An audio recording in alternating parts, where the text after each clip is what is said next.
ए साते आलिया ओळंगा शारंग धरू, ए साते आलिया ओळंगा शारंग धरू, नाही तरी संसारो वाया जाईल रया. कवनाचे मायबाप कवनाचे गणगोत, मृग जळवत जाईल लया. विषयाचे समसुख बेगडाची बाहुली, अभराची सावली जाईल रया. ज्ञानदेव म्हणे पाहता पाहिले, ज्ञानदेव म्हणे पाहता पाहिले, स्वप्नीचे चेले जाईल रया.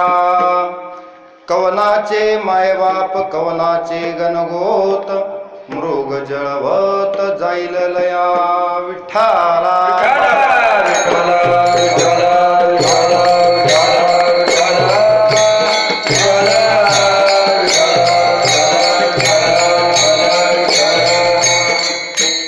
महायोग पीठे तटे भीमरथ्या, वरम पुंडरीकाय दातुं मुनीन्द्रे. समागत्य तिष्ठन्तमानन्दकन्दं, परब्रह्मलिंगं भजे पांडुरंगं. पांडुरंगा करू प्रथम नमान, दुसरे चरण संतांच्या, त्यांच्या कृपादाने कथेचा विस्तारो. बाबाजी सद्गुरु दास तुका, लोकाभिरामं रणरंगधीरं, राजीवनेत्रं रघुवंशनाथं. कारुण्यरूपं करुणाकरं तं, श्रीरामचन्द्रं शरणं प्रपद्ये. मनोजवं मारुततुल्यवेगं, जितेन्द्रियं बुद्धिमतां वरिष्ठं. वातात्मजं वानरयूथमुख्यं, श्रीरामदूतं शरणं प्रपद्ये. नागेन्द्रहाराय त्रिलोचनाय, भस्मांगरागाय महेश्वराय. नित्याय शुद्धाय दिगंबराय, तस्मै नकाराय नमः शिवाय. श्री संताची या माथा चरणावरे, श्री संताची या माथा चरणावरे,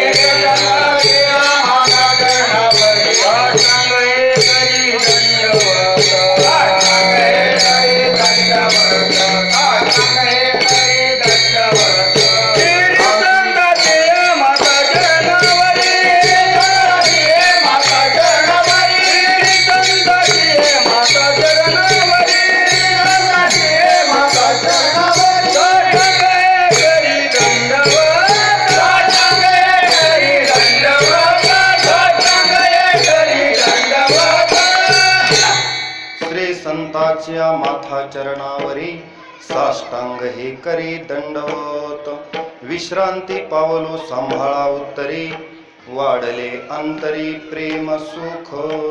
विठ्ठला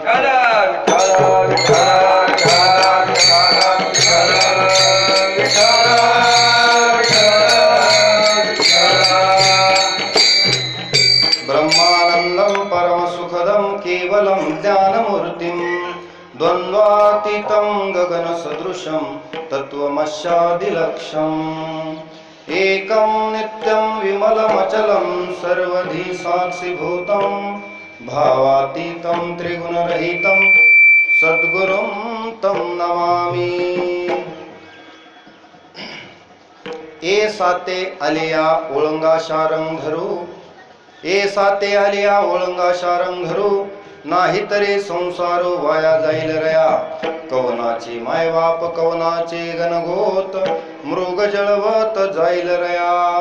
प्रस्तुत प्राप्त प्रसंगी मौजे सोनखेड, तालुका सोनपेठ, जिल्हा परभणी या ठिकाणी कैलासवासी पंढरीनाथ पाटलोबा घुगे यांच्या प्रथम वर्ष श्राद्धाचा कार्यक्रम आणि या कार्यक्रमाच्या निमित्तानं आयोजित केलेली ही कीर्तन रूपी सेवा. अर्थातच त्यांचे चिरंजीव, दोन्ही चिरंजीव श्री भगवान पंढरीनाथ घुगे आणि श्री मुरलीधर पंढरीनाथ घुगे या दोन्ही चिरंजीवांनी आपल्या वडिलाच्या प्रती असलेली कृतज्ञता व्यक्त करण्यासाठी या प्रथम वर्ष श्राद्धानिमित्त आयोजित केलेली ही ज्ञानदानाची सेवा, त्याचबरोबर अन्नदान आणि कृतज्ञतापूर्वक केलेलं भव्य आणि दिव्य असं आयोजन. विठाला विठाला विठाला विठाला विठाला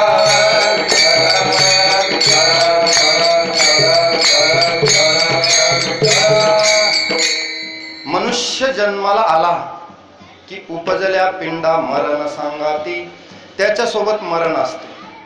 देहाची गावा आलिया, जन्म मृत्यूची सोहळिया, ना म्हणू नये धनंजया जियापरी.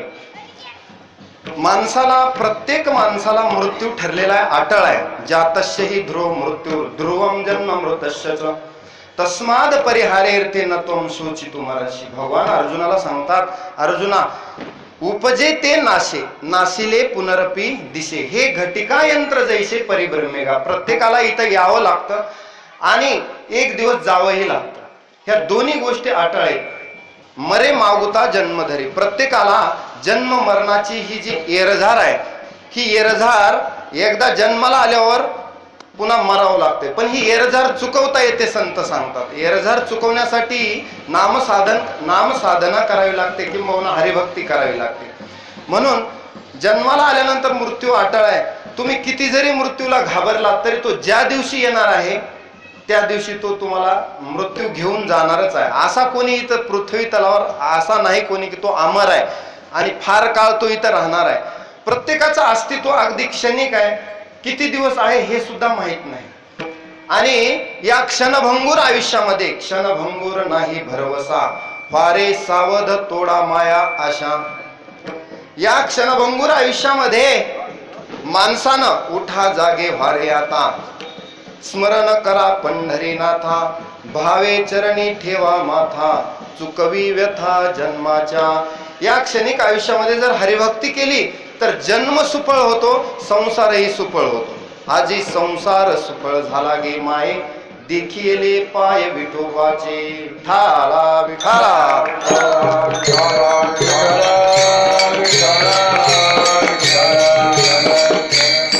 आता एक लक्षात घ्या, आपण या देहरूपी बाजारात जन्माला आलोत. 3 बाजार सांगितले. माऊली म्हणतात 3 बाजार कोणकोणते आहेत? एक देहरूपी बाजार, एक जन्म मृत्यू रूपी बाजार आणि एक संसार रूपी बाजार. या 3 बाजारात आपण जन्म घेतला. आता अभंगाचं विश्लेषण करण्यापूर्वी थोडक्यामध्ये आपण परिहार दिलेला आहे. तर या कीर्तन रूपी सेवेसाठी जो अभंग निवडलेला आहे तो ज्ञानी यांचे शिरोमणी संत श्रेष्ठ ज्ञानोबाराय यांचा 4 चरणांचा असून या अभंगाद्वारे ज्ञानोबाराय या संसाररूपी बाजारात, या देहरूपी बाजारात, या जन्ममृत्यूरूपी बाजारात जन्माला आल्यानंतर हरिभक्ती करा, नाहीतर जन्म वाया जाईल असा संदेश देतात. विठाला विठाला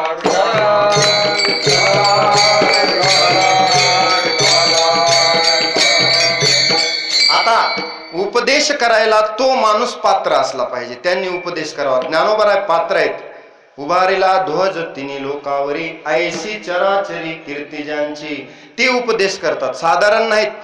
ज्यांनी रेड्यामुखी वेद बोलवला, भिंत चालवली, चालविली जड भिंती, हरली चांगयाची भ्रांती, मोक्ष मार्गीचा सांगाती ज्ञानोबा माझा. असा ज्यांचा अधिकार आहे ते ज्ञानोबाराय उपदेश करतात. म्हणजे उपदेश करणारे साधारण नाहीत. प्रगट गुह्य बोले विश्व ब्रह्मची केले असे ज्ञानोबाराय आहेत. ते ज्ञानोबाराय ज्ञानी यांचा शिरोमणी, वंद्य जोका पूज्यस्थानी, चिंतकाचा चिंतामणी ज्ञानोबा माझा. असे ज्ञानोबाराय उपदेश करणार आहेत. म्हणजे उपदेश करणाऱ्यांचा त्यांचा स्वतःचा अधिकार आहे आणि ते उपदेश करतात त्या अर्थी तो उपदेश तंत बरोबर आहे. एवढंच नाही, उपदेश करणारे दिसायला जरी ज्ञानेश्वर महाराज असले तरी महाविष्णूचा अवतार, सखा माझा ज्ञानेश्वर. देवाच्या फक्त ज्ञानोबारायच्या मुखातून देवानं शब्द घातलेत, नाहीतर बाकी महाविष्णूच आहेत. अशा पद्धतीनं ज्ञानोबाराय आपल्याला उपदेश करतात की या देहरूपी बाजारात आल्यानंतर ओळंगा शारंग धरू म्हणजे काय की देवाची भक्ती करा, देवाला ओळखा, देवाची भक्ती करा. हे सोडून जर तुम्ही मायबाप गणगोत माझं माझं म्हणत बसाल तर हे फार काळ टिकणार नाही. थोड्या दिवसातच मृगजळ होत जाणार आहे. काही जण म्हणतील आम्ही विषयामध्ये सुख मानले, ज्ञानोबा म्हणतात विषयाचे जे सुख आहे तर विषय ही बेगडाच्या बाहुलीप्रमाणे आहे म्हणले. विषयाचे सुख बेगडाची बाहुली. बेगडाच्या बाहुलीचा जसा रंग लवकरच जातो तसा विषयाचा क्षणिक आनंद लगेच नष्ट होतो. आभराची सावली जाईल रे. जसं एकदा आभाळ आलं ना, आभाळाची सावली फार काळ टिकत नाही, पुन्हा ऊन येणारच असते, थोडा वेळ असते ती. तसं विषयाचं सुख थोडं आहे म्हणतात. म्हणून जसं स्वप्नामध्ये पाहिलेलं ऐश्वर्य जागृतीत नसतं. ज्ञानदेव म्हणे पाहता पाहिले स्वप्नीचे चैले जाईल रे. स्वप्नात बघितलेलं ऐश्वर्य जागृतपणे दिसत नाही. तद्वत या संसार रूपी म्हणजे या देहरूपी बाजारामध्ये जन्माला आल्यानंतर या विषयाचं सुख, आपतेष्टांचं सुख, किंबहुना जे काय आपण वैषयिक सुख भोगत आहोत हे फार काळ टिकणार नाही. असा सरळ सरळ अभंगाचा, सरळ सरळ अर्थाचा हा अभंग आहे.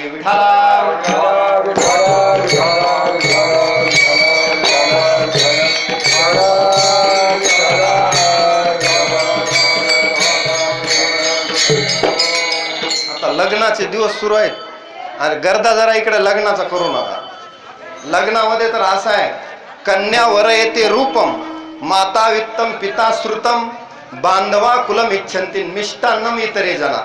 कुणाला विचारलं लग्न कसं झालं तर ते सांगतात जेवाय चांगला असेल तर लग्न चांगलं झालं, बाकी घेणं देणं नाही. कुणाला कशाचं घेणं देणं नाही बघा. कन्या रूपाला वरते, कन्या वर येते रूपम, माता वित्त बघते, जावई किती मालामाल आहे, पैसेवाला आहे, पिता श्रुतम वडील म्हणतात त्याची काही समाजामध्ये किंमत आहे का हे बघतात, बांधव कुल बघतात. पण जे लग्नाला वराडी बाकीचे आलेले असतात ना त्यांना ह्या कशाशीच घेणं नाही, कुळाशी घेणं देणं नाही. ते म्हणतात याती कुळ माझे गेले हरपणे आणि फक्त मिष्टान्न मी तरी जण, आम्हाला खायला काय भेटलं याच्यावर लग्न चांगलं झालं का वाईट झालं ठरवतात.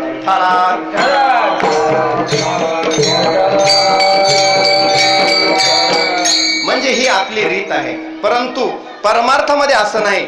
देव बाकीचा भाव, बाकीचं याती कुळ पाहत नाही, शुद्ध भाव पाहतो. आपण मात्र मिष्टान्न पाहतो. देवाचं तसं नाही. देव कोणत्या जातीत जन्माला आलाय हे पाहत नाही, कोणत्या कुळात जन्माला आलाय माहित नाही, पण भक्ती करतो ना तो धन्य आहे. त्याचा कुळ देव विचारत नाही. तिथं जाती अप्रमाण, जातीला प्रमाण नाही. म्हणून भक्ती इथं महत्वाची आहे. भक्ती हे सार आहे. देवाला बसतो ना मग तो कोणत्याही जातीचा असला तर चोखा मेळा बंका जातीचे महार आणि त्यासी सर्वेश्वर ऐक्य करी. विठाला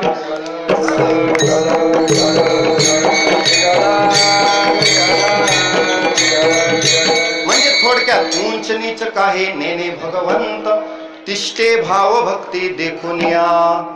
भावभक्ती पाहतो तो, बाकी काही पाहत नाही. म्हणजे भावभक्ती महत्वाची आहे. आणि आपला विषय चालू होता संसार रूपी बाजाराचा. मी सांगितलं देहरूपी बाजार, संसार रूपी बाजार आणि जन्म मृत्यू रूपी बाजार. साते म्हणजे बाजार. या अभंगात शब्द काय आलाय? साते. दुडीवरी दुडी गवळण साते निघाली, म्हणजे बाजारला निघाली. गवळण गोरस म्हणो विसरली.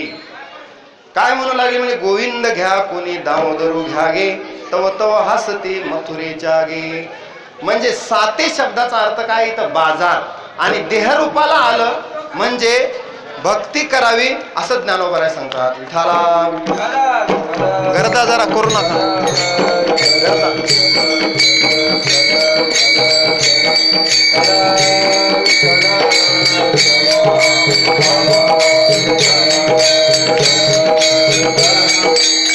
बघा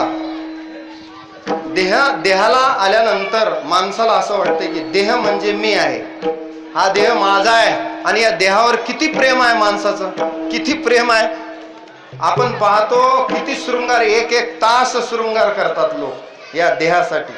वेगवेगळे सौंदर्य प्रसाधनं वापरून या देहाला शृंगार करण्याचा प्रयत्न करतात. परंतु हा देह नश्वर आहे. भ्रमधरीशी या देहाचा, विठ्ठल कारे म्हणे वाचा, पडून जाईल कलेवर, विठ्ठल उच्चारी पासार.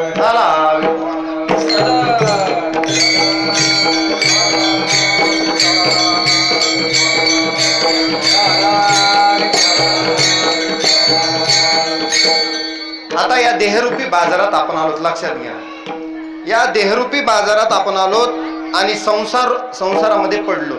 मग या संसारामध्ये आल्यानंतर काही कर्तव्य आहेत माणसाला, ती जर केली माणसानं तर उत्तम गतीला जातो, नाहीतर अधोगतीला जातो. मग हा देह ज्याच्यासाठी प्राप्त झालाय त्या कामासाठी तो वापरायला हवा, परंतु माणूस वापरताना दिसत नाही.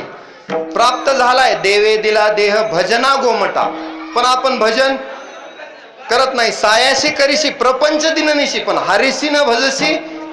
मग दिलाय तो देह त्या कामासाठी आपण वापरीत नाही.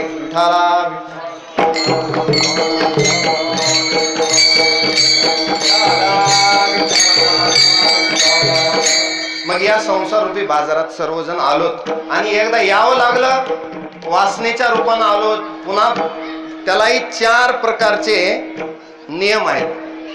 पुनर्जन्माला माणूस येतो आणि जन्माला आल्यानंतर त्या जन्मामध्ये ह्या संसार रूपी बाजारात, देहरूपी बाजारात, जन्म मृत्यूच्या बाजारात आल्यानंतर, आता लक्ष द्या, या बाजारात आल्यानंतर तो विचार करायला लागतो की हा देह मला प्राप्त झालाय, हा देह म्हणजेच मी आहे.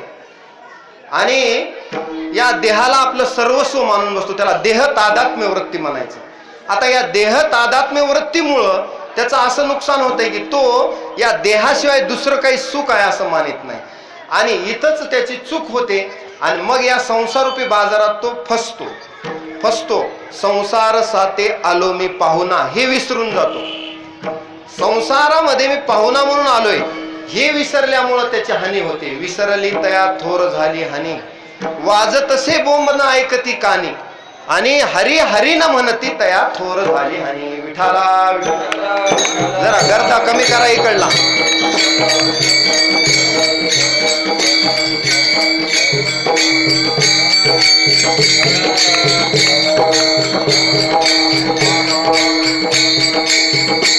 मग अनायासे का होईना आपण या संसार रूपी बाजारात आलोत, तर आल्यानंतर माऊली ज्ञानोबा राय म्हणतात, आता तुम्ही एक करा अभंगाचं प्रथम चरण.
मग तुम्ही ए साते आलिया ओळंगा शारंग धरो, महत्वाचा संदेश आहे, लक्ष द्या. या बाजारात आलात ना तुम्ही आता एकदा, मग ओळंगा शारंग धरू म्हणजे हरीची भक्ती करा, देवाची ओळखी करा. याच जन्मात तुम्हाला हे भजन होईल. याची देही घडे देवाचे भजन, आणि हे ज्ञान नाही कोठे. म्हणून या जन्माला आल्यानंतर तुम्ही देवाची ओळख करून घ्या. ओळंगा शारंग धरू, आणि ओळखा म्हणजे हरिभक्तीला लागा. आणि जर तुम्ही हरिभक्ती नाही केली तर काय होईल, तर नाही तरी संसारो वाया जाईल रया. मग तुमचा हा मनुष्य देह फुकट गेला असं समजा. विठाला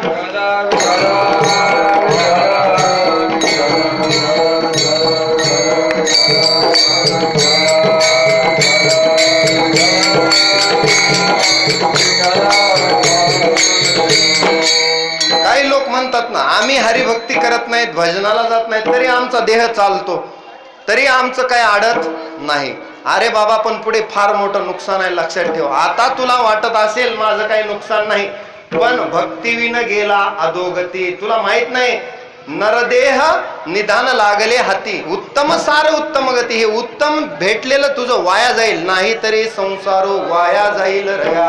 आणि एकदा मग तुझं हे तू मनुष्य जन्माला आल्यावर देह वाया जाऊन का भक्तीविन गेला अधोगती. रावरंक हो का उच्च नीच याती, भक्तीविन माती मुखी त्याच्या. काय उपयोग नाही, केवढा राजा जरी असला तरी भक्ती करत नसेल तर भगवंताच्या दृष्टीनं त्याला शून्य किंमत आहे. विठाला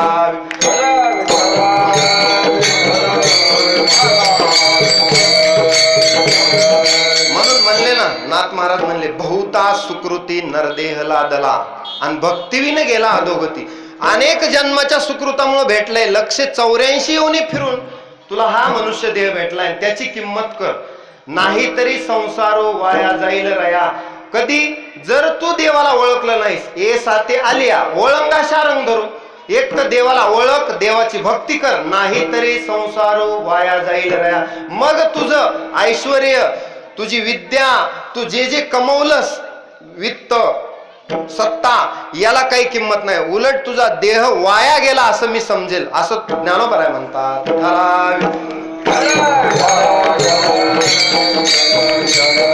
उदाहरण सांगतो म्हणजे आपल्या लक्षात येईल. एक मच्छीमार मासे पकडत असताना रात्रीच्या वेळी जाळ्यामध्ये त्याला एक पिशवी अडकली आणि ते त्याच्या आकड्याला पिशवी अडकल्यानंतर त्यानं ती बघितली, त्याच्यामध्ये असे दगड होते आणि ते दगड थोडेफार चमकत होते.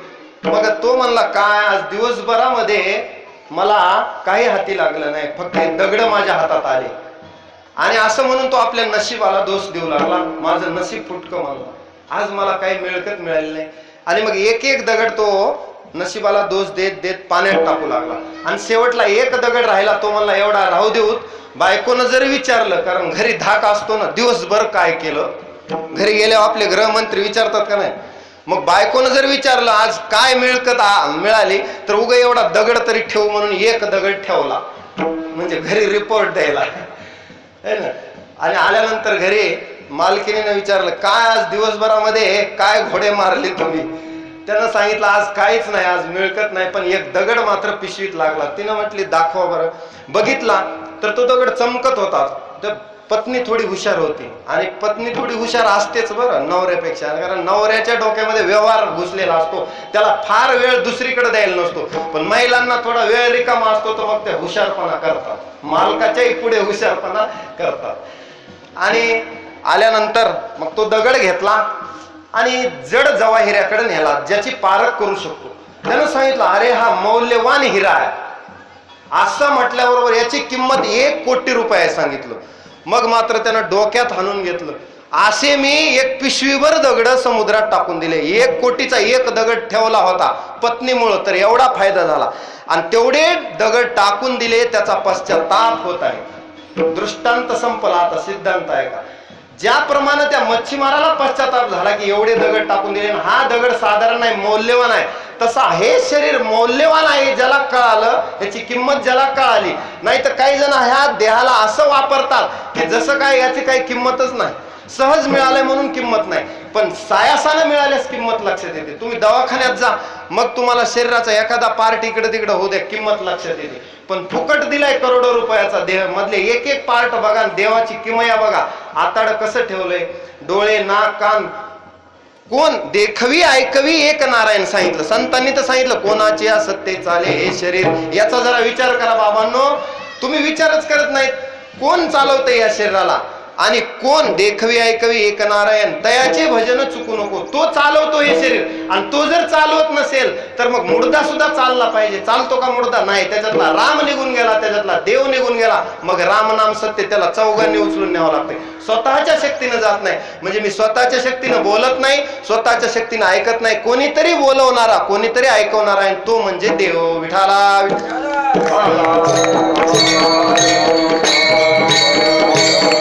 ही ओळख करून घ्या म्हणतात ज्ञानोबा. ए साते आलिया ओळंगा शारंगुरु. देव तुमच्यासाठी काय करतो ते ओळखा आणि त्याच्या भक्तीला लागा, वळंगा सारंग. नाही जर केला तर बाबांनो पुढे डेंजर दाखवलाय, धोका. मग असं आहे ना, या घाटातून 40च्या स्पीडनं गाडी चालवा, जास्त चालवली तर मग नाही तरी संसार वाया जाईल. हरिभक्तीविन, या हरिभक्तीविन तुझे जन्म जाती वाया, या लागे तू वैकुंठनाथाच्या चिंती पारे पाया. विठाला. मग संत वारंवार सांगतात बाबांना, या संसाराला आल्यास हरिभक्ती करा. आल्यानो संसारा उठा वेग करा, संसारा उठा वेग करा.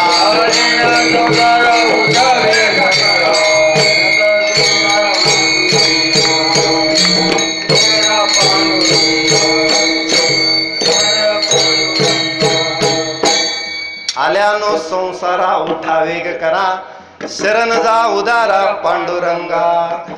काय करा, संसाराला आल्यावर तुम्ही पांडुरंगाला शरण जा आणि इतक्या तातडीने जा की करावे तातडे परमार्थाचे.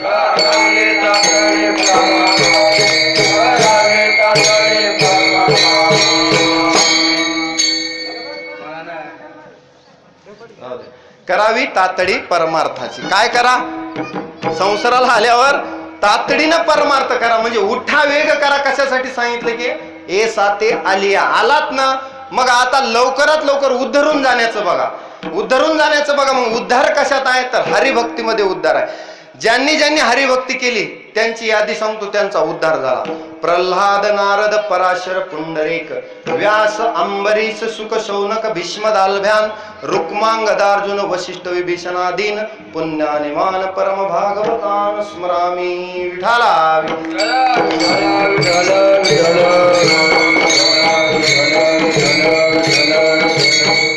म्हणून मग संसाराला आल्यानंतर देवाची ओळख करून घ्या. आता एवढं तर लक्षात आलं की संसाराला आल्यानंतर देवाची ओळख केली, भक्ती केली तर आपलं खरं आहे, नाही तरी काही बरे नव्हे. तुकोबराय बी डेंजर दाखवतात का, तुकोबराय म्हणतात ना, आता तरी आठवण धरा. आता आठवण नाही धरली ना, तुका म्हणे धरी आठवया देही, नाही तरी काही बरे नव्हे. मग अवघड आहे म्हणले, जाणून आंधळे होऊ नका. तुका म्हणे या लोकीच्या व्यवहारे नका डोळे दुरे. प्रत्येक संतांनी आपल्याला सांगितलं, काय सांगितलं की संत चरणी भाव धरा, क्षण क्षणा नाम स्मरा, मुक्ती सायुज्यतावर हेची करा बापांनो. आणि किती सांगावं, एवढं सांगूनही माणसं ऐकत. विठाला.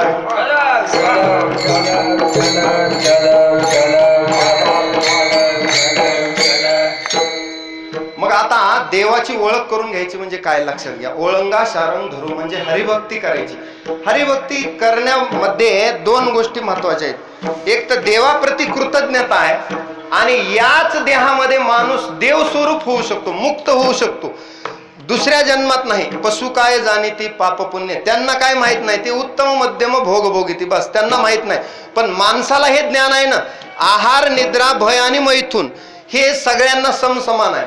पण मनुष्याला मात्र ज्ञान होऊ शकते की देव कसा आहे, मी कोण आहे, याची ओळख होऊ. कस्त्वम कोहम कुत आयात कामे जननी कोमे तात इति परिभावे सर्वंसार मनसी विचारे वारंवार.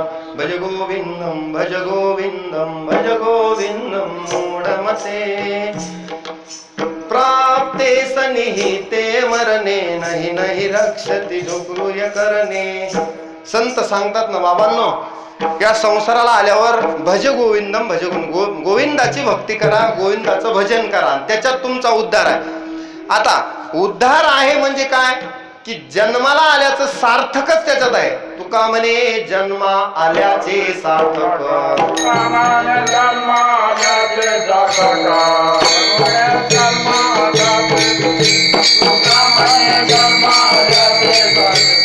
फलची एक देखलिया,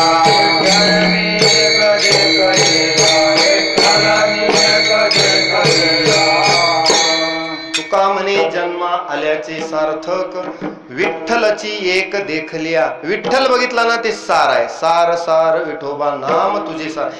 या जन्मामध्ये तुम्ही म्हणाल मग आम्ही तर प्रपंच करतो, मुलं बाळ सांभाळतो, याच्यामध्ये आम्ही गुंतून पडलो, पण जीवनाचं सार लक्षात आलं नाही. आणि जीवनाचं सार लक्षात आल्यानंतर मग माणूस जागृत होतो.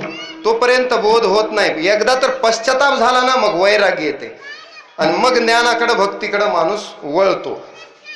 एकदा अकबरानं बिरबलाला विचारलं की या 29 मधून एक गणित विचारलं, 29 मधून 9 गेले, नाही 27 मधून 9 गेले, किती? 27 मधून 9 गेले, किती राहिले सांगा? 18 राहिले. बिरबलाचं उत्तर 18 नव्हतं. बिरबलानं सांगितलं 0 राहिले. बिरबलानं काय सांगितलं? 0 राहिले. मग अकबर बादशाहने विचारलं असं कसं? तर बिरबलानं सांगितलं की 27 मधून 9 काढले म्हणजे 27 नक्षत्र आहेत. 27 काय आहेत? नक्षत्र आहेत. त्याच्यातले 9 पावसाचे नक्षत्र आहेत. आणि जर 9 पावसाचे नक्षत्र वगळले तर बाकी काय राहील म्हणले? माग 2 वर्ष आपण बघितलं म्हणून 0 उत्तर दिलं. विठाला आता तसंच आहे. 27 मधून 9 काढले तसं या संसारातून जर देव वजा केला तर बाकी काय राहिलं? 0. Man minus god is equal to 0. पुन्हा काही नाही. विठाला म्हणून या जीवनाचं सार लक्षात घ्या. जसं 27 नक्षत्रामध्ये सार 9 नक्षत्र पावसाचे, तसं या संसारामध्ये सार म्हणजे देव. सार सार सार विठोबा नाम तुझे सार, म्हणून जपत आहे सुळपाणी वारंवार. म्हणून सार सार काय? सारथी पाऊले विठोबाची जीवी, कोणीही न विसंबावी क्षणभरी. क्षणभर सुद्धा म्हणजे रिकामा अर्ध घडी राहू नको सांगितलं संत. आणखी किती सांगावं? एवढं सांगूनही आपल्याला समजत लवकर नाही. म्हणून बुद्धीचा पालट धरारे काही, जरा तरी आता बुद्धी ताळ्यावर आणा. कधीतरी बुद्धीचा पालट धरारे काही, मागुता हा नाही मनुष्य देह. आता एकदा आलात ना जन्माला, या मनुष्य जन्माला, तर त्याचं सार्थक करून घ्या. त्याचं सार्थक पसारा गोळा करण्यात नाही. आपण काय करतो? हा पसारा गोळा केला आपण, युवाई जवाई हा हो बैल बारदाना म्हणजे काय काय नाही ते गोळा केलं आणि एक दिवस सोडायचं, ह्याचं विसर पडून गेला, ह्याचा विसर पडला आणि त्या विसरामध्ये या मायाजाळामध्ये गुंतलो. जसं तो कोळी किडा त्या आपल्या भोवतीच आपल्याला जाळ तयार करतो आणि पुन्हा तो कोसला असतो ना, तो मध्ये अडकून पडतो. भ्रमर गुंतले सुमन कळिके, तो सुगंध घेत बसतो मध्येच अडकून पडतो, परिणामी त्याचा नाश होतो. विठाला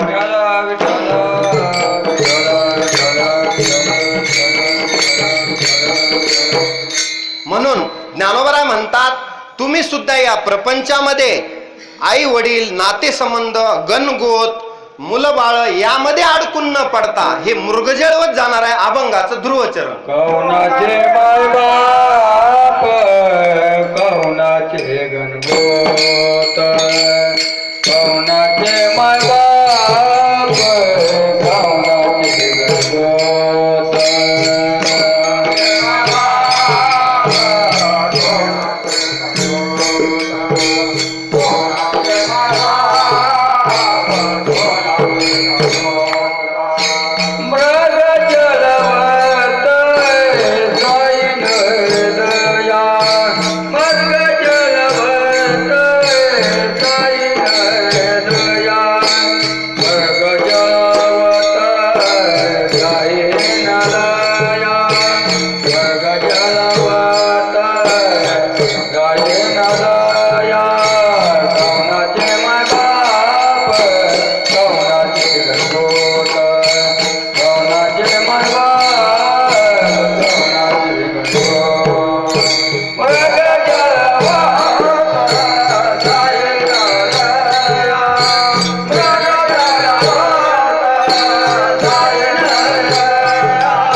माझे गणगोत मृग जळवत जाईल लया. आता इथं काही लोक फार हुशार आहेत, पण उलटा अर्थ करतात. कौनाचे मायबाप कौनाचे गणगोत म्हणजे आई वडील गणगोत सोडून द्यायचं नाही. इथं अर्थ जे गणगोतात आई वडिलातच आसक्त झालेत त्यांच्यासाठी हा उपदेश आहे बरं. नाही तर काही जण म्हणले आम्ही आई वडिलाला दिले सोडून आणि तुमच्या ज्ञानोबारायांनी सांगितलं कौनाचे मायबाप, असा तिथं अर्थ नाही. बाबा या गणगोतात जास्त गुंतू नको, यांना सांभाळ, सोडून देऊ नको. नातेवाईकांना सांभाळ, आई वडिलांनाही सांभाळ, तुझं विहित कर्तव्य कर, परंतु या मुलाबाळामध्ये या संसारात जास्त गुंतू नको, असा त्याचा अर्थ आहे. तो माया जाळे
कशामुळं मायबापा म्हणजे या मायाजाळात गुंतू नको म्हणून सांगितलंय कौनाचे मायबाप, सोडून देण्यासाठी नाही. विहित कर्म करायचे, आई वडिलाची सेवा करायची, गणगोताला मान हे रामान विधी पाळना पुरते आणि देवाची ती भूते म्हणून या. पण खरे सोयरे कोण? ते माझे सोयरे सज्जन सांगाती पाय आठविती विठोबाचे. मग बाकीचे सोडून द्यायचे का नाही? हे रामान विधी पाळना पुरते. तसं आई वडिलाला सांभाळायचे, गणगोताला सांभाळायचे, पण लागो नेदी मळ ममतेचा. लक्षात घ्या, ती आसक्ती लागू द्यायची नाही. अनासक्त राहायचंय म्हणजे पाण्यात राहायचंय, चिखलात राहायचंय, पण चिखलाचा डाग लागू द्यायचा नाही. हे अवघड काम आहे मोरे बाप्पा.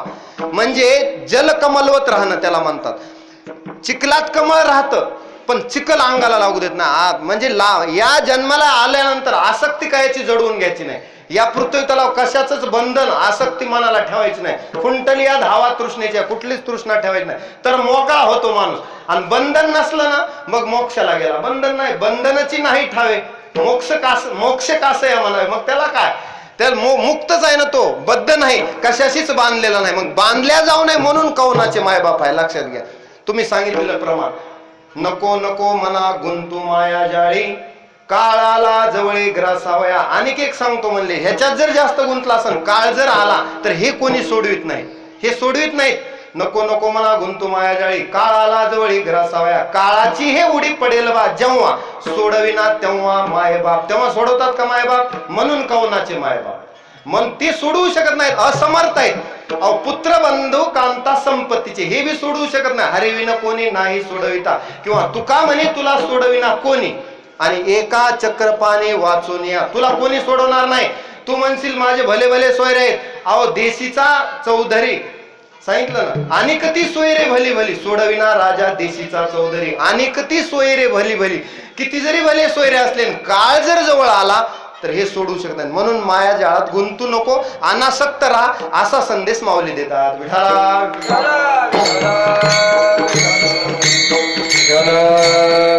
एका ठिकाणी नामदेवराय म्हणतात ना, अंतकाळी मी परदेशी, अंतकाळी मी परदेशी, ऐसे जानोनी मानसी, शरण आलो तु म्हणून ऋषिकेशी शरण मी तुझं आलो. कशामुळं तुला शरण आलो? मला माहित आहे की हे सोडवित नाहीत. कारण का?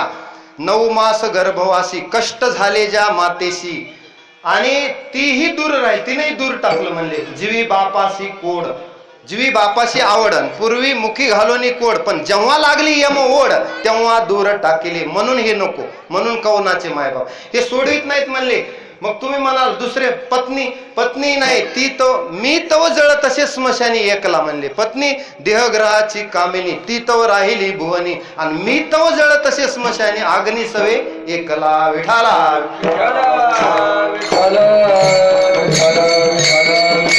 कन्या पुत्राधिक बाळे, ही तव स्नेहाची स्नेहाळे, हे सुद्धा सोडवू शकत नाहीत म्हणले. कन्या पुत्र मित्र आले, गोत्र झाले, स्मशानी टाकून या परतले, कोणी माझ्यासोबत राहिलं नाही, सगळे गेले. आणि कर्मानुगो गच्छती जीव एक. आम्ही एकटा बसलो, आणि हा मला जेव्हा कळालं तेव्हा गहीवर दाटून आला, आणि मग मी निश्चय केला की कवनाचे मायबाप कवनाचे गणगोत हे सोडवणार नाहीत, मला ठेवायचेत सांभाळायचेत पण सोडवणार नाहीत, म्हणून अनासक्त राहायचे. आणि जर नाही याच्यातच गुंतून जर पडलो तर त्याचंही सांगितलं की हे कधी ना कधी जाणार आहेत, फार काळ तुझी संगत साथ देणार नाहीत. मृगजळवत जाईल रया. मृगजळवत म्हणजे मृगजळ म्हणजे हरणाला असं वाटतंय उन्हाळ्यामध्ये पळत पळत, त्या हरणाला वाटतंय की त्या उन्हाच्या ह्यानं पाणीच आहे काय की, पाणीच आहे काय की, म्हणून ते हरण पळत पळत जात असतं. पण ते पाणी नाही, पाण्याचा भास असतो. पळून पळून पळून दमतो, परंतु खोटियाचे पिशे उर फोडी.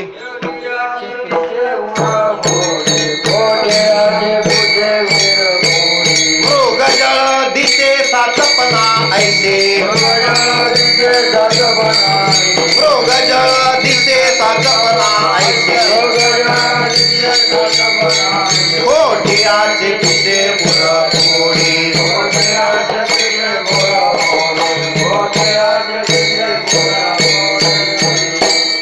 मृगजळ दिसे साचपणा ऐसे म्हणजे खरं भासतंय, पण खोटियाचे पिशे उर फोडी. पळून पळून हरण दमतंय, पण मृगजळ काय हाताला येत नाही, म्हणजे भास आहे वो भास.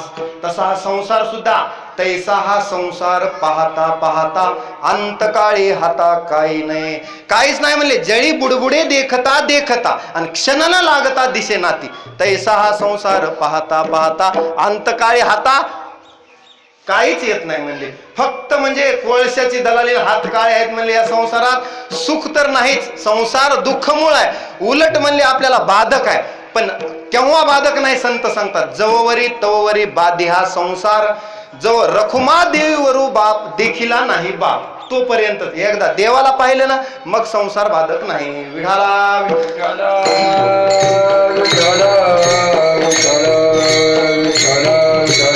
माहित मग कोण सुख धरोनी संसारी, राहो मज सांगबा हरी, नावघ्या नाशिवंता परी, थिता दुरी तूही अंतरशी. देवा कोणतं सुख धरून मी संसारात असं राहिलोय की ज्याच्यामुळं माझा उद्धार होणार आहे. तुकोबारायचं म्हणतात मला तर आश्चर्य वाटते लोकांचं, वाटे या जनाचे थोर आश्चर्य, कशामुळे निश्चिंत राहिले असतील, यांचा उद्धार कोण करणार आहे. जसं काय यांना वैकुंठाला विमान येणार आहे का न्यायला. कधीतरी देवाचं भजन करा, एकदा तरी भगवद्गीता किंचित दीता, कधीतरी किंचितशी भगवद्गीता वाचा. भगवद्गीता किंचित दीता, गंगा जल लवकनिका पीता, सकृदपि यस्य मुरारी समर्चा, तस्यायम किं कुरुते चर्चा. भज गोविंदम भज गोविंदम भज गोविंदम मूढमते. कधीतरी भगवान श्रीकृष्णाची पूजा कर बाबा, एकदा तरी जन्मामध्ये सार्थक होईल, त्याला यम सुद्धा बाधक नाही. विठाला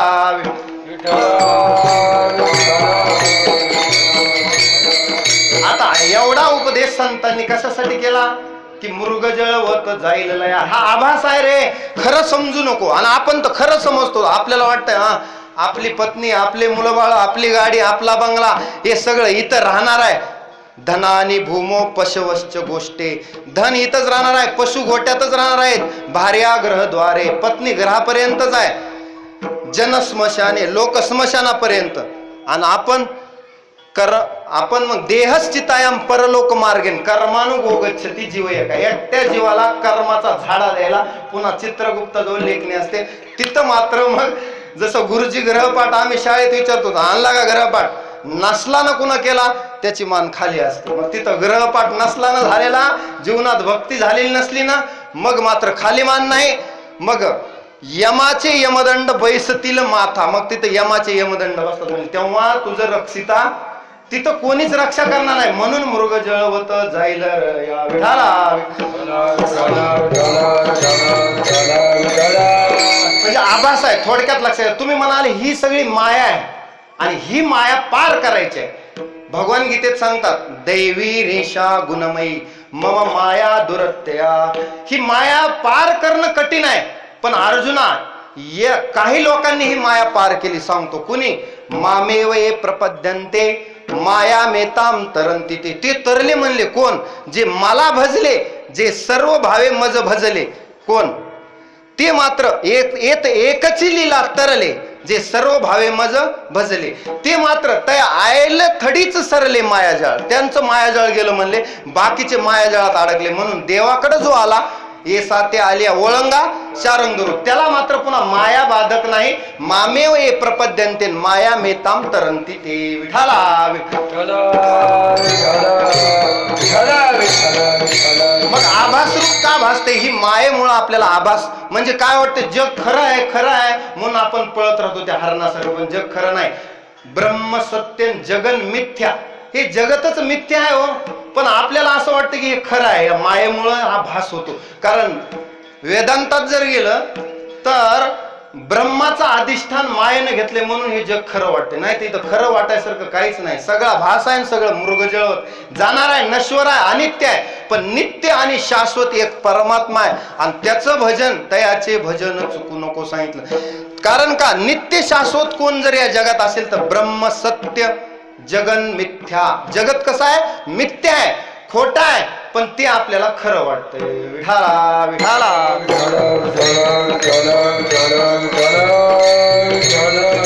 म्हणून फार या संसारामध्ये अडकू नकोस. म्हणून मृग जळवत जाईल. आभास आहे रे, हा आभास आहे, फार दिवस टिकणारा नाही, थोड्या दिवसामध्ये नष्ट होणार आहे. आता एवढं सांगितल्यानंतर आयुष्य जात आहे पहा, काळ जपतसे महा स्वहिताचा घोरवान, ध्यानी राहा श्रीहरीच्या. मात्र आपण लक्ष देत नाही. एवढं संतांनी किती सुंदर सांगितलंय, तरी सुद्धा माणसाला का कळत नाही. त्याचं कारण आहे, माणसं आंधळी झालेत. रात्री मी माजलगावला गेलो होतो. माजलगावला पंचमुखी हनुमान मंदिर, गौतम महाराज सोळंके त्यांच्या मठात कीर्तन होतं एकादशी. तिथं अभंगच घेतला होता. माणसं आंधळी कसे झालेत. एकादशी व्रत सोमवार न करीती, कोण त्यांची गती होईल नेनो. काय करू बहु वाटे तळमळ आणि आंधळी सकळ बहिर्मुख. तिथं मी हे विषय सांगितलं की लोक आंधळे झालेत म्हणजे काय, पट्टल आलंय डोळ्यावर. मग त्यासाठी डोळ्यात एकदा अंजन घालावं लागतं. म्हणजे मग बरोबर दिसतंय. कृष्णांजन एक वेळा डोळा घालिता आढळ, तिमिर दुःख गेले फिटले भ्रांती पडळ. आणि श्री गुरु निवृत्ती राय मार्ग दाखविला सोजवळ, बाप रखमादेव विठ्ठल दिनाचा दयाळ. विठाला विठाला.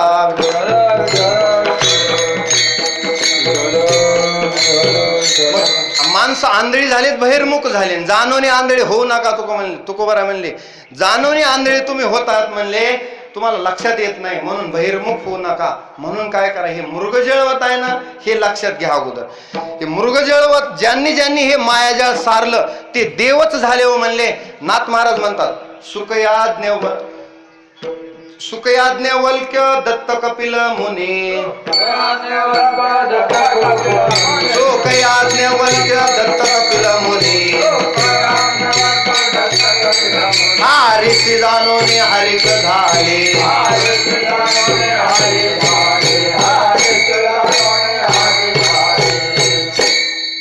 ज्यांनी ज्यांनी देवाकडे गेले ते हरिशी जाणून हरीच झाले. त्याच्यात नाव सांगितले, शुक याज्ञवल्क्य दत्त कपिल मुनी. यांनी काय केलं, हरीला जाणलं. दत्तात्रेय असतील, शुकाचार्य असतील, यांनी हरीला शुकाचार्य 12 वर्ष गर्भात होते, मातेच्या दुःख आठवत होते माते, ते 12 वर्ष लपाले रे. आणि मग त्यांना लक्षात आलं की या जगामध्ये वैराग्यनिष्ठ राहून कुठलाही मळ न लागू देता राहिल्यावर अडचण नाही. भगवत भक्ती केलं, मग भागवत सांगून स्वतः उद्धरले आणि परीक्षितीला हो दिसा 7 दिवसात परीक्षितीलाही मोक्ष दिला. असे शुकाचार्य. दत्त तर काय, एक पैल मेरूचे शिखरी, एक योगी निराकारी, मुद्रा लावणी खेचरी प्राणायामी बैसला, तेने सांडी येली माया, तेजी येली कंथ काया, मन गेले विलया ब्रह्मानंदा माझरी, अनुहत दोन्ही नाद तो पावला परमपद, तुर्या विनोदे छंदे डुल्लत.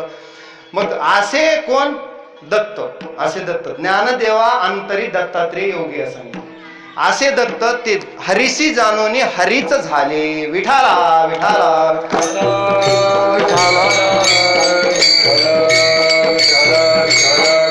चला आपला विषय पुढे, आता वेळेकडे आपण लक्ष देऊ. मृग जळवत जाईल रया. आता हे लक्षात तुमच्या आलं असेल की हे भास आहे आणि ब्रह्म सत्य आहे, एवढं तर लक्षात घेतलं पाहिजे. आणि माणूस सुद्धा स्वतःला असं समजत आहे की मी जीव आहे, कारण कल्पना अविद्या तेने झाला जीव. पण मुळात माणूस कसा आहे? अहम निर्विकल्पो निराकार रूपो विभुर्व्याप सर्वत्र सर्वेंद्रियाणाम सदा मे समत्वं न मुक्तिर्न बंध चिदानंद रूप शिवोहम. कोण आहे मी?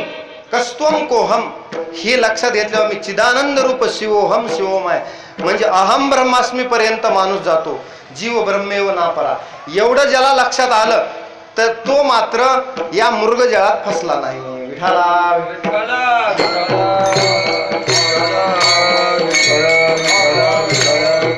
मग ज्ञानोबा म्हणतात, आता एवढं लक्षात आल्यानंतर आणखी काही एक वर्ग असा आहे म्हणले की तो विषयात आनंद मानतो, पण विषयात आनंद नाही. अभंगाचं 3रं चरण.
विषयाचे समसुख बेगडाची बाहुली, अभराची सावली जाईल रया. म्हणजे ज्ञानोबा म्हणतात विषयामध्ये ज्यांनी सुख मानलं ते क्षणात जाणार आहे.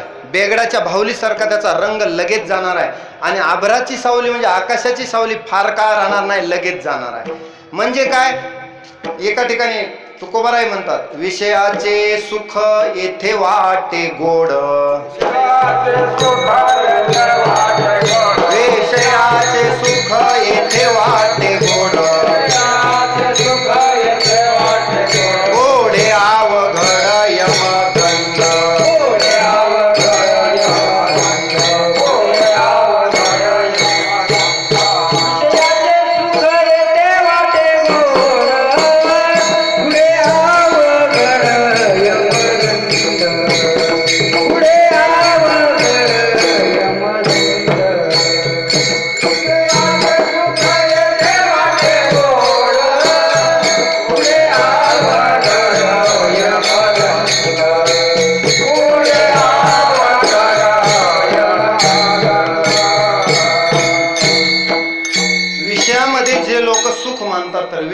विषयाचे क्षणिक सुख आहे. संतांनी सांगितले विषयाचे सुख येथे वाटे गोड, पुढे अवघड यमदंड.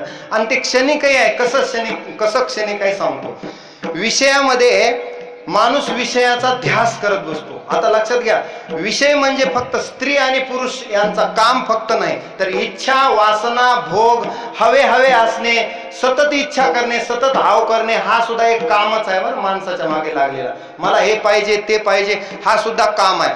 या कामाने माणसं ग्रासलेत. आणि त्या विषयामध्ये पुन्हा पंचविषय कोणकोणते ते सांगतो. शब्द, स्पर्श, रूप, रस आणि गंध. या 5 विषयामध्ये ज्यांना सुख वाटेल ते सुद्धा सुख क्षणिक आहे. कसं क्षणिक आहे सांगतो. अगोदर हे लक्षात घ्या की विषय मात्र आपण चगळत बसतो आणि मग आपला अधोगतीला कसं जातो. भगवान गीतेत सांगतात, ध्यायतो विषयान पुष संगस्ते सुपजायते, संगात संजयते काम, कामात क्रोधोभिजायते, क्रोधात भवती सम्मोह, सम्मोहात स्मृतिविभ्रमा, स्मृतिभ्रंशात बुद्धिनाशून, बुद्धिनाशात प्रणश्यती. विठाला विठ्ठल.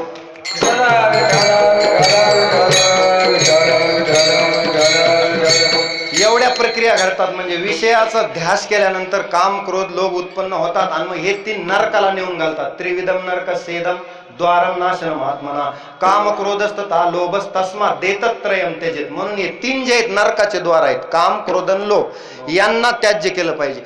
आणि आता विषयाकडे वळा. विषयाचं सुख तुम्ही म्हणाल क्षणिक आहे, क्षणिक आहे. आम्हाला तर विषयात खूप आनंद मिळतो. मिळत नाही बाबा. सुरुवातीला गोड वाटते, पुन्हा नाही. भगवान गीतेत आणखी सांगतात 18व्या अध्यायात की विषयाचं सुख आहे ना क्षणिक आहे, पहिल्यांदा गोड वाटते, पण शेवट मात्र त्याचा फार अवघड आहे. शेवट यतदग्रे विषमीव परिणामे अमृतोपम तत्सुखम सात्विकम प्रोक्तम आत्मबुद्धी प्रसादमज. पण विषयेंद्रिय संयोगात यतदग्रे अमृतोपम परिणामे विषमीव तत्सुखम राजसम स्मृतम. विठाला विठ्ठल.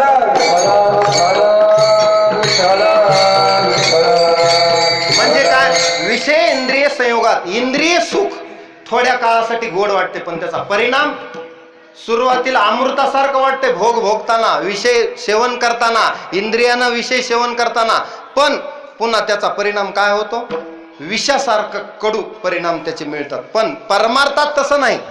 परमार्थात पहिल्यांदा विष खावं लागतंय आणि पुन्हा मात्र अमृतासारखा सोहळा तो झाला सोहळा अनुपम्य. आता ज्यांचा मृत्यू झालाय त्यांनी जन्मभर साधना केली तर शेवट तो होतो तुझे आणि गोड, किंवा शेवट तो भला माझा बहु गोड झाला, आलो निजाच्या माहेरा भेटी रकुमाईच्या वरा.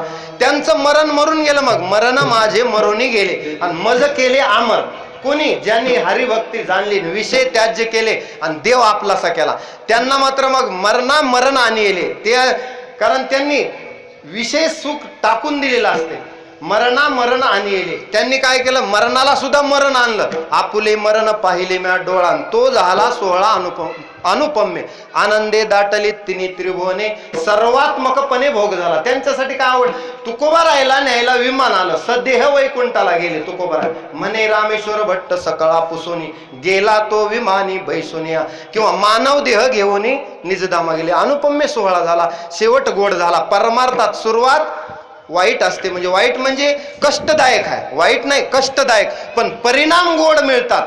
तुकोबारायनं जीवनभर भक्ती केली, परिणामी पैल आले हरे, शंखचक्र शोभे करे, नाभी नाभी म्हणे तोरे, गरुड येतो फडतकारे. गरुड वाहन विमान बसायला आला आणि तुकोबाराय सगळ्यांच्या देखत विमान प्रयाण काळी देवे विमान पाठविले, कलीच्या काळा माझे अद्भुत वर्तविले, मानव देह घेऊन निज धामा गेले. काळाला देहाला काळाच्याही ताब्यात दिलं नाही बघा त्यांनी, तर मरणा हाती सुटली काया, काया सुद्धा मरणाच्या हातून सोडली. विचारे या निश्चय नासोनिया गेली खंती, सहज स्थिती भोगाचे. विढा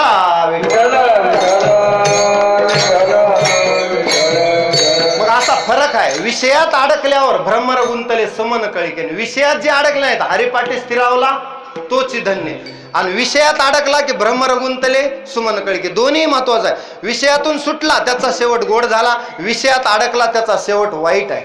म्हणून विषय त्याज्य आहेत. विषय कसे भोगायचे, तेन त्यक्तेन भुज्जिता, म्हणजे आपल्याला लागल तेवढं. कसं, विषय त्यागाते समान, विधीने सेवन. त्याला एक सांगितलं संतांनी मार्ग, विधीने सेवन. आपण सगळे ग्रस्त आश्रमे म्हणून आपल्याला विधीने सेवन विषय त्यागा ते समान सांगितलं.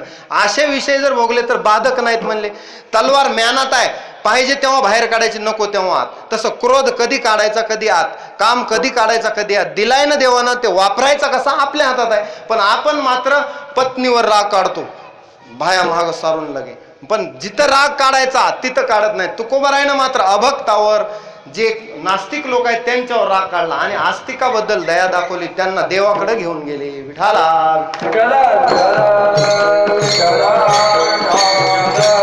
म्हणून ज्ञानोबाराय म्हणतात, विषयाचे समसुख बेगडाची बाहुली, आभराची सावली जाईल रया. हे विषयाचं सुख थोड्यासाठी आहे. आता 5 विषयातलं थोडक्यामध्ये वेळेच्या अभावी सांगतो. शब्द हा विषय मनाला माणसाला कुणाचे तरी शब्द ऐकावे वाटतात, गायन ऐकावं वाटतं. पण फार जर त्याच्यात आसक्त झालं तर हरणाला गायनाचा छंद असतो. त्या मुरलीच्या आवाजानं हरिण धावत धावत येतं आणि मग तो पारधी त्या हरणाला पकडतो. शब्द विषयानं त्याचा नाश केला. स्पर्श, हत्तीला पकडायचा असेल तर एका हत्तीनीला खड्ड्यामध्ये गवत टाकून तिथं उभा करतात आणि मग तो हत्ती स्पर्शाच्या इच्छेने येतो आणि त्या खड्ड्यात पडतो, त्याला पकडतात. म्हणजे स्पर्श या विषयानं हत्तीचा नाश केला. शब्द, स्पर्श, रूप. पतंगाला वाटतं दिव्याचं रूप खूप सुंदर आहे, झडप घालतो, मृत्यूला कवटाळतो, म्हणजे रूपानं त्याचा नाश केला. रस, माशाचा रसानं नाश केला. गळ टाकतो आणि त्या गळाला थोडंच आमिष दाखवलेलं असते. किती? थोडं आमिष. आणि आमिष दाखवल्यावर माणसं सुद्धा भुलालेत. मासा तर काय, त्या आमिषाच्या ह्यानं येतो आणि मग पक्का गळाला अडकतो. आपणही गळाला असं आमिषानं अडकतो. म्हणून सावध राहिलं पाहिजे. सावध झालो हरीच्या आलो जागरण. जो सावध नाही ना, बेसावध आहे ना, त्याला काळही धरतो, यमही त्याला यातना करतो आणि त्याला देवा तो अधोगतीलाही जातो. आणि उलट हरिभक्ती केल्यावर उत्तमाची गती तो एक पावेल, उत्तम भोगील जीवखानी, ऊर्ध्वगतीला जातो. कारण गती तिची मुखी नामाचे स्मरण, अधोगती जाण विन्मुखता. विठाला मग माशाचा नाश त्या आमिषाने केला. गळाला माशाला काहीतरी खायला लावतात, त्या इच्छेनं तो येतो आणि गळाला अडकतो. म्हणजे रस या विषयानं त्याचा माशाचा नाश केला. आणि गंध म्हणजे कमळाचा गंध सेवन करण्यासाठी भ्रमर त्याच्यात जातो. रात्रभर त्याला कमळ मिटून बसते, त्याचा अंत होतो तरी त्याला बाहेर यायचं लक्षात येत नाही. इतका तो विषय सुखात तल्लीन झालेला असतो, आसक्त झालेला असतो, त्याला बाहेर यायची सुद्धा आठवण राहत नाही. मग आता हे 5 विषयानं 5 प्राण्याचा नाश केला. हे 5ही विषय माणसात आहेत. आपला तर किती नाश होत असेल बघा आता. म्हणजे अगोदर माकड, त्याला दारू पाजवली, त्याला विंचवाचा दंश केला, तर या दुवा तद्वा भविष्यती, त्याचं काय होईल सांगता येत नाही. कोण त्यांची गती होईल नेनो. विठाला म्हणून ज्ञानोबाराय म्हणतात, विषयाचे समसुख बेगडाची बाहुली. फार काळ टिकत नाही. आता तुम्ही बघा ना, आज बासुंदी खा म्हणजे आपल्या जिभेचा विषय काय आहे. आता विषय म्हणजे सगळे इंद्रियाचे विषय लक्षात घ्या. जिभेचा विषय काय आहे? खाणे, चांगलं खाणे. बासुंदी खाल्ली आज, उद्या बासुंदी खावी वाटते का नाही? खावीच वाटते, उलट जास्त खावी वाटते. म्हणून ययातीला विचारलं, तुम्ही एवढे भोग भोगले, तृप्त झालात का विषयामध्ये? ययाती म्हणतो, न जातो काम कामानाम, नाही उपभोग्येन शाम्यती हविषा भुये वर्तमेव भुये एवाभिवर्धते. उलट म्हणले, अग्नी तूप टाकल्यावर अग्नी वाढेल का विजेल? अग्नी वाढेल. तसं विषय सेवनानं कोणीच तृप्त झालं नाही. ययातीनं मुलाचं तारुण्य घेतलं, पुन्हा विषय भोगले तरी तृप्त नाही. तर आपली काय कथा. विठाला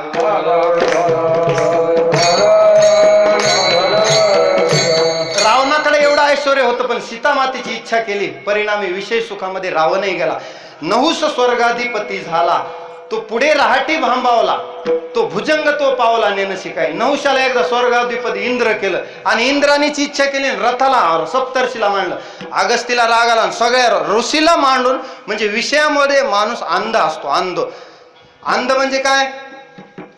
काम, त्याला लज्जा काही क्रोध नसतो. म्हणजे काम असला ना, तो कामातुरानाम न भयम न लज्जा, त्याला काही नाही. सप्तर्षीला एवढ्या अधिकारी पुरुष 7 ऋषींना घोडा केला आणि इंद्राणीच्या भेटीला निघाला. त्याच्यात अगस्ती मुनींना शाप दिला, आम्हाला सर्प चल लवकर म्हणतोस, तुला विषय भोगायचे, तू सर्प योनीला जाशील. तो भुजंग तो पावला नेणं शिकाय. भस्मासूर मुकला, वाली मुकला, त्याची गती झाली वालीशी. भस्मासूर मुकला प्राणाशी. येडका मदन मध्ये कुणाचा घात झाला सगळ्यांचं सांगितलं. धडक मारेली नारदा, केला ब्रह्मयाचा मातेरा, धडक मारेली शंकर. सगळ्यांना विषयानं गाठलं. मग या विषयामध्ये विषयाचे समसुख बेगडाची बाहुली हे जाणार आहेत. अबराची सावली जाईल रया विठाला.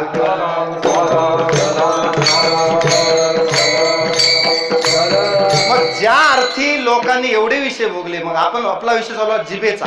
जिभेला, एकट्या जिभेला जर बासुंदी आज खाल्ली तर तृप्त होत नाही, तर मग विषयाचे समसुख बेगडाची बाहुलीच आहे ना, थोड्या काळासाठी तृप्ती आहे. उदाहरण, आता आपण जेवलो, उद्या आता कुठंच जेवण्याची गरज नाही. जमल का नाना, जमल का? पुन्हा स्वयंपाक करावाच लागेल ना. अन्नाच्या परिमळे जरी जाय भूक, तरी का पाक घरोघरी. जर नुसते गंधन, आता इकडून सुगंध यायलाय स्वयंपाकाचा, त्यानं भूक गेली म्हणले सगळ्यांची, तर जमेल का? जात नाही. आज जेवलं उद्या जेवाच वाटते. म्हणजे त्या विषय हे काय करतात, कितीही भोगा, परत त्या माणसाला अधोगतीलाच नेतात. आणि तुम्ही म्हणाल एखादा विद्वान असेल तर बलवान इंद्रिय ग्रामो विद्वांसमपी कर्षती, विद्वानाला सुद्धा आकर्षित करतात. एकदा जैमिनी म्हणले व्यासांना, तुम्ही असं लिहिलंय नाही, थोडस चुकीचं लिहिलंय. म्हणले विद्वान माणसाला विषय आकर्षित करीत नाही. ठीक आहे म्हणले. एकदा पाऊस चालू झाला आणि एक सुंदर स्त्री त्या जैमिनीला दिसली. आणि जैमिनी सुद्धा महामुनी मोठे ऋषी होते. वेदांचा एक भाग त्यांना वाटून दिलता, त्यांच्याकडे दिलता प्रसारासाठी. तर जैमिनी बसल्यानंतर जैमिनीला त्या स्त्रीची इच्छा झाली. त्या स्त्रीने सांगितलं, तुझ्याशी लग्न करते, पण माझी एक अट आहे, असा घोडा व्हायचा आणि मी तुझ्या पाठीवर बसणार. मग जैमिनी म्हणले, आता इथं कोणी नाही, एवढी सुंदर स्त्री आपल्याशी लग्न करणार आहे, तर घोडा व्हायला काय हरकत आहे. घोडा झाले, ती स्त्री पाठीवर बसली. विषय किती नाचवतात माणसाला बघा. विषयासाठी तो माणूस घोडा झाला, विषयासक्त झाला. जैमिनी सारखा ऋषी, आपली तर काय कथा आहे. आणि तो त्याच्या पाठीवर ती स्त्री बसली. थोड्या वेळानं तो बघतो तर ती स्त्री गायब झालेली आहे आणि तिथं व्यास महर्षी होती परीक्षा घेण्यासाठी. आणि मग तो बघतो, जैमिनी काय झालं? व्यास म्हणतात, नाही म्हणले, तुम्ही जे लिहिलंय ना ते बरोबर आहे. बलवान इंद्रिय ग्रामो विद्वांसमपी कर्षती, मलाही विषयानं तडाखा दिला. म्हणले, जमका अजब तडाका बे, तू क्या जाने लडका बे. इथं कोण आहे म्हणले? 9 भी मर गए, 10 भी मर गए सहस्त्र 88, 33 कोटी देवता मर गए, पड़े काल के फांसी. पीर मरे पैगंबर मर गए जिंदा जोगे, जपी तपी संन्यासी मर गए हकी मरोगे. कोण राहणार आहे म्हणले? इथं सगळे जाणार आहेत. आणि विषयामध्ये सगळ्यांचा, या बऱ्याच जणांचा नाश झाला. यांना जिंकलेल्याची यादी पुन्हा सांगतो. विठाला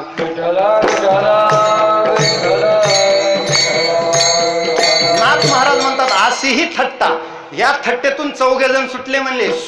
सुखाचार्य मात्र कुठलाच डाग नाही, विषयात अडकलेच नाहीत शेवटपर्यंत. त्याच्यानंतर भीष्माचार्य अडकले नाहीत, हनुमंतराय अडकलेच नाहीत म्हणले, आणि कार्तिक स्वामी यांना मात्र या 4 बट्टा नाही म्हणले, सुटले. अर्जुन सुटला. बरेच जण, त्याच्यामध्ये बरेच जणांना विषयानं आपला तडाखा दाखवला नाही, ते या विषयातून सुटले.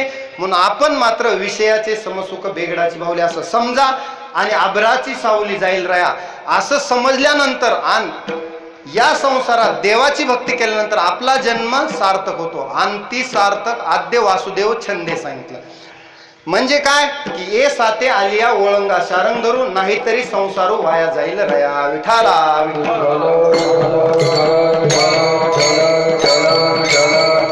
चला, आता तुम्ही म्हणाल महाराज तुम्ही जास्त बोलालात.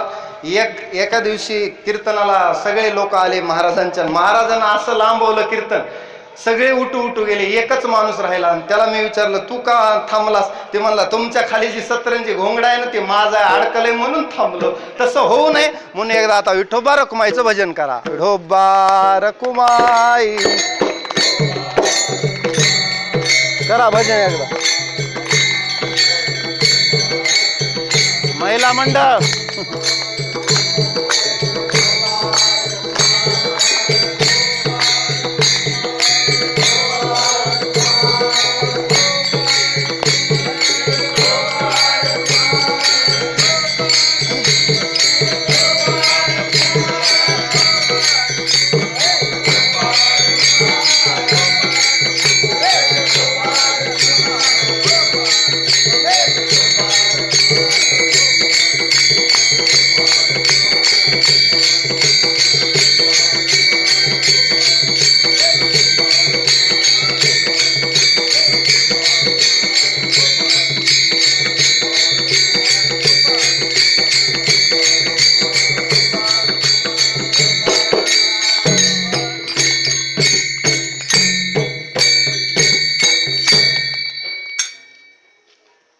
सुंदर असं भजन केलं विठोबा रखुमाईचं. कारण का मुखी नाम हाती मोक्ष नायसी साक्ष बहुतांची. नामस्मरणासारखं पाप जाळणारं दुसरं साधन नाही. कारण का हरी उच्चारणे अनंत पापरासीन जातील लयासी क्षण मात्रे. म्हणून या ज्यांनी मुखानं नामन हातानं टाळी तर महादोषाची होळी. विठाला विठाला.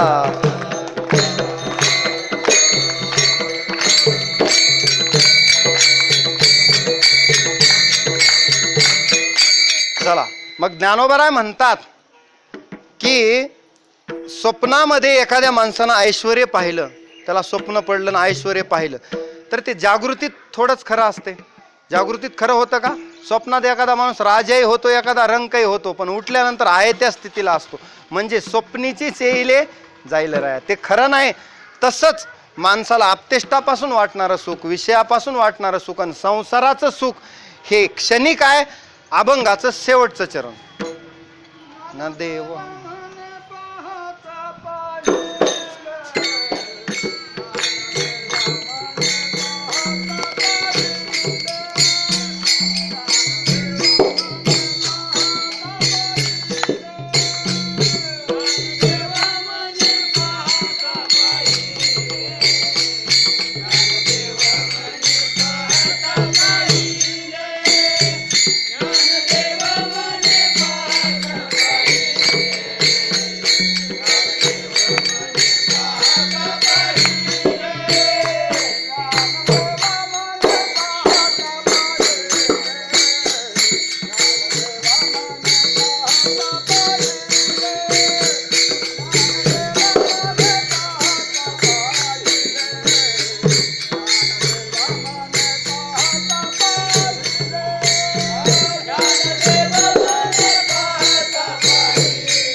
ज्ञानदेव म्हणे पाहता पाहिले स्वप्नीचे चेले जाईल लया. म्हणजे काय की स्वप्न पाहिलेलं जागृतीत खरं होत नाही. उठल्यानंतर ते खरं स्वरूप नसतं. तद्वतच विषय सुख या संसारामध्ये आल्यानंतर जे काही आपण खरं समजून बसलेलो आहोत या सगळ्या बाबी नश्वर आहेत. आणि या नश्वर बाबीमध्ये अडकून न पडता ए साते आलिया ओळंगा शारण धरू, देवाची भक्ती करा, देवाची ओळखी करून घ्या, असं सरळ अर्थाचं शेवटचं चरण आहे. ज्ञानोबरायांनी या अभंगामध्ये निवृत्तीपर काही उपदेश केला आणि प्रवृत्तीपरही काही उपदेश केला की देवाची भक्ती करा, विषयात अडकू नका. भक्ती करा हा प्रवृत्तीपर उपदेश आहे आणि विषय सोडा हा निवृत्तीपर उपदेश आहे. पण माणसाला मात्र या दोन्हीचं सम करता आलं पाहिजे. सम म्हणजे काय की किती प्रमाणात विषय भोगायचे आणि किती प्रमाणामध्ये देवाची भक्ती करायची, किती आयुष्य देवासाठी द्यायचं, किंबहुना देवाला मध्ये ठेवून बाकीच्या गोष्टी देवासाठी करणं त्याला बाधा होत नाही. म्हणजे बाधक ज्या गोष्टी आहेत त्या त्याज्य करणं आणि ज्या परमार्थाला अनुरूप गोष्टी आहेत त्या पकडणं. म्हणजे उदाहरण सांगतो, हे सोडा म्हणणं सोपं आहे, पण देवावर प्रीती ठेवा ही अनुरक्ती आहे. प्रभूवर अनुरक्ती ठेवा आणि विषयात विरक्ती ठेवा. विठाला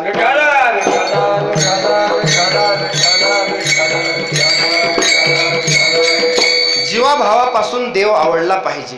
तुझी आन वाही नगा देवराया, बहु आवडसी जीवापासून या. जीवापासून देव ज्याला आवडला, देहाचा विसर पडेपर्यंत ज्याला भक्ती करता आली, तो या जगात धन्य झाला, त्याचा संसारही धन्य झाला. ओळखीला हरी धन्य तो संसारी, किंवा त्याचा संसार आजी संसार सुफळ झाला गे माये. अशा पद्धतीनं या ठिकाणी आपण सोनखेड या ग्रामामध्ये हरिभक्त परायण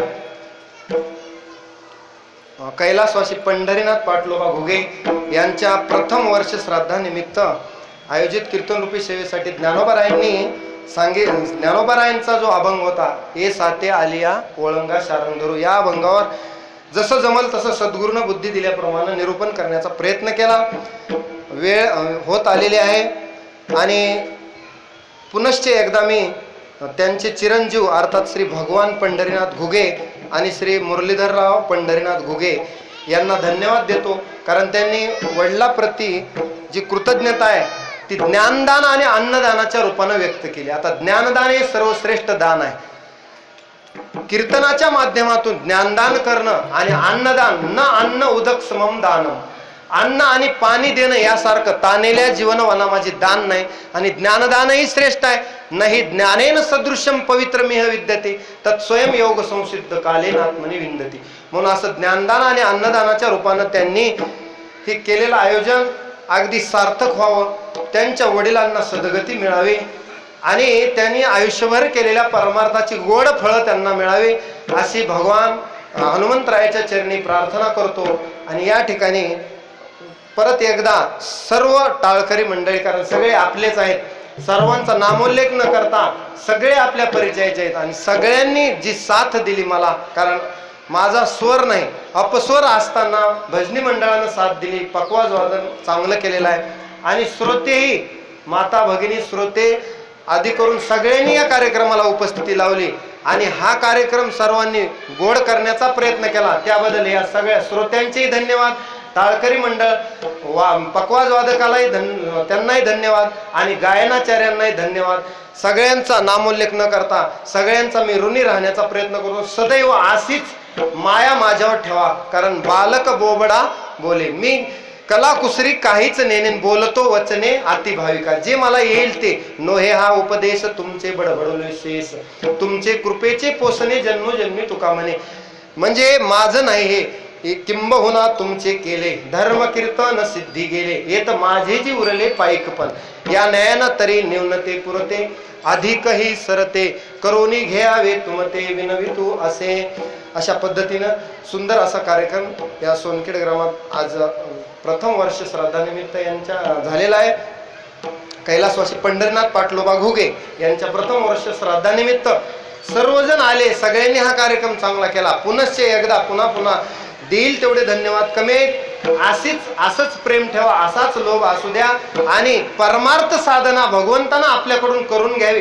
परमार्थ साधनेत आपण निमित्त व्हावं, निमित्त मात्र भव सव्यसाची, आणि निमित्त होऊन सततम कीर्तयंतो माम. काही जण म्हणतील नेहमी कार्यक्रम, अरे बाबा नेहमीच जर मटकी भिजत घातली तर एक दिवस मोड पिटतात, पण जर पाणी शिंपडलं तर मोड फुटत नाहीत, कायम भिजवत ठेवावी लागते कायम.